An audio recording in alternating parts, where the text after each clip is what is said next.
Last week, July 30th, was the 100th anniversary of Chesterton's entrance into the Catholic Church. Chesterton, unfortunately, remains unknown to the vast majority of Catholics. For others, however, among whom I include myself, is not only the king of paradoxes, the author of phrases that make you think and sometimes laugh, or great books with which to spend an entertaining time as the novels that have Father Brown as the protagonist.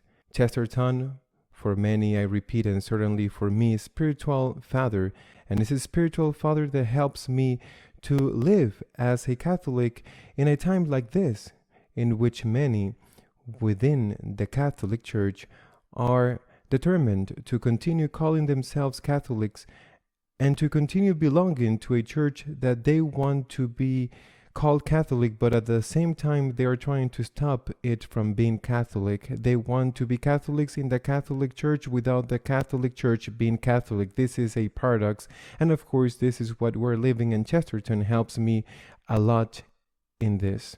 I'm going to read some of the things I have written because there are many phrases, although not all of them, of course, which I want to quote. Just to list the phrases of Chesterton that have made me think, pray, and even be ashamed of myself, I would need many hours. The same happens to me with the books of him that I have read. I don't know if they are all, but certainly they are all that I have found. And there are many, although in none I have found more wisdom than in his autobiography. It is in that book, above all, where I discovered him as my spiritual master, especially with regard to the virtue which I consider most exalted and necessary. Obviously, after the three theological virtues, I'm referring to the virtue of humility. When Chesterton speaks of the contempt we feel towards that plant so vulgar, so common, which is called the dandelion, that plant that is in all lawns, in all meadows, that produces little yellow flowers which then give an inflorescence full of its seeds, forming a ball that when blown spreads everywhere, hence the key to its success. When he says that we feel contempt for this very common plant, he invites us to think about whether in reality this contempt is due to the fact that we consider it to be too little for what we deserve. When he describes the indignation of the English gentleman who protests because he considers the cullet he has just been served in the select club to which he belongs to be insufficient for him, and complains to the waiter saying, "Is this a cullet worthy of a gentleman?" The problem, Chesterton helps us to understand, the problem is not in the cullet, the problem is in the concept that you have of yourself, because that same cullet, the same one, would be received with joy at the table of a worker. If you consider that you deserve the best of the best because you are extraordinary, then in this life everything will taste little to you, and then you will enjoy nothing or practically nothing. The problem is not in the cullet, but in our pride. This vision of life, this perception of humility, that virtue that helps me to place myself as I am in front of what reality is. This phrase is from St. Augustine, "Lord, may I know you and may I know myself." This helps me enormously every time I have the insidious temptation to think that I deserve more than what I get. I have learned from Chesterton to give thanks for the vulgar dandelion and for the not so good cullet they put on my plate, because both are wonderful gifts that I do not really deserve, although the great teacher of my life without my merit is the Virgin Mary, from whom I have learned almost everything.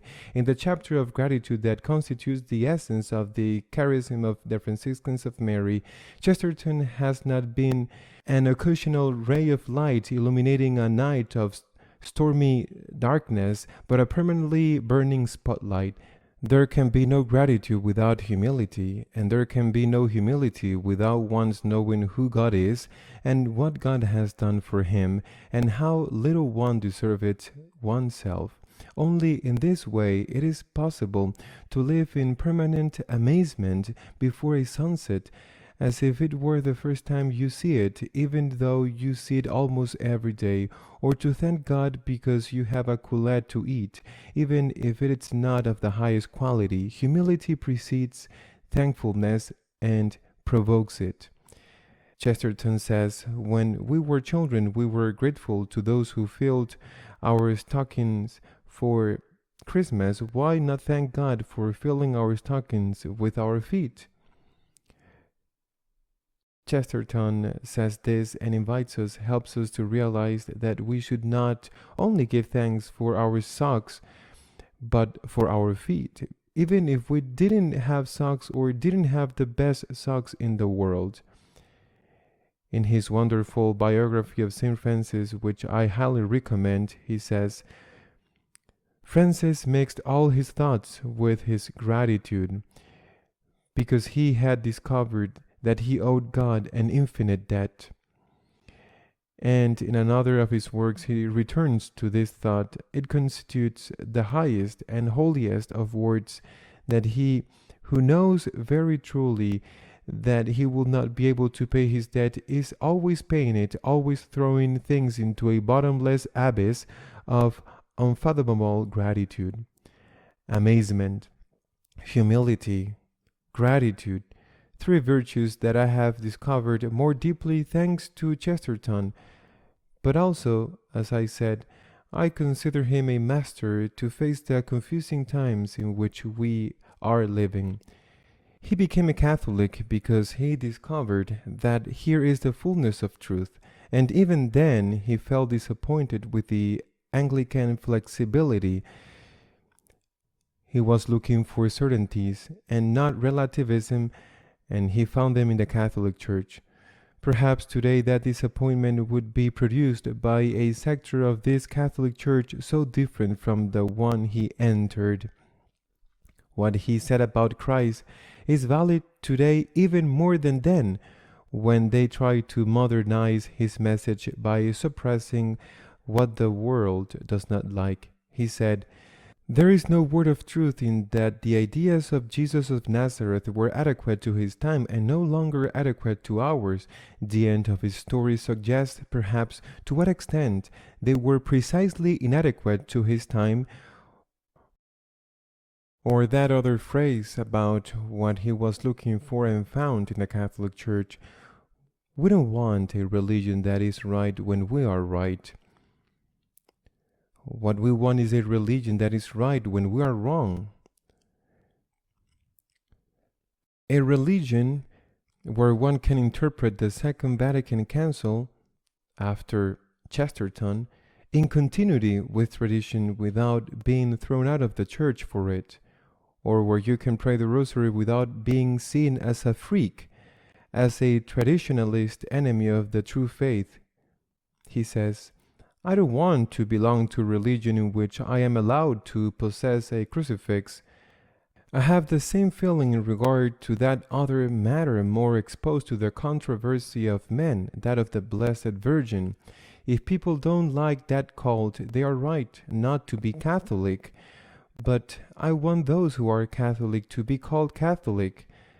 I want that idea to be not only pleasing to them, but that they love it and love it ardently, proclaiming it proudly above all else. I want to be allowed to be enthusiastic about the existence of enthusiasm, and not that my greater enthusiasm be coldly tolerated as if it were a personal eccentricity. A time, ours, that was fearfully foreseen by an English saint who preceded Chesterton in his conversion to Catholicism, Cardinal Newman, who initiated the so-called Oxford movement, which attracted so many to the Catholic Church, seeking precisely those certainties that Chesterton found in her.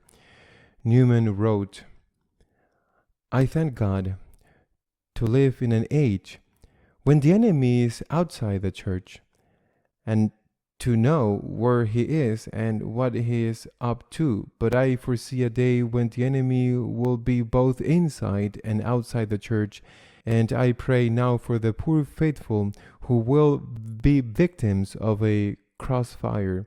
But it's in this age here and now that we must love the Lord, and for love of Him defend the faith against the enemy within and outside, with enough humility not to think we are the saviors of the world, because only Christ is the Savior, and with enough good humor not to take ourselves too seriously, and with enough humility to thank God when we have a cutlet on our plate, even if it's not the cutlet worthy of a gentleman, among other things, because I don't know if that English gentleman deserved the cutlet, but we certainly don't deserve it.